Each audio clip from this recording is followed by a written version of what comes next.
Hi friends, it's me Siri. Today వచ్చేసి rain పడుతుందన్నమాట.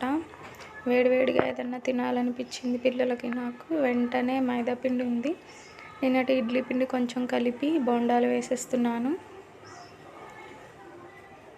చూడండి ఎలా పొంగుతున్నాయో, క్రిస్పీగా చాలా బాగా వచ్చాయి. రైన్ పడ్డప్పుడు మీరేం రెసిపీ చేసుకుంటారో కామెంట్ చేయండి. ఓకేనా ఫ్రెండ్స్? నేనైతే ఇలా ఏదో ఒకటి చేసుకుంటూనే ఉంటాము. ఆఫ్టర్నూన్ టైం అన్నమాట ఇది.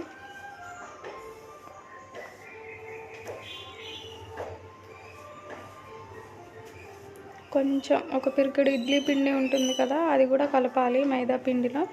చాలా బాగుంటుంది, ఒకసారి ట్రై చేయండి. ఒక వాయి వేసి తీసేసాను అనమాట. Like, share, subscribe my channel.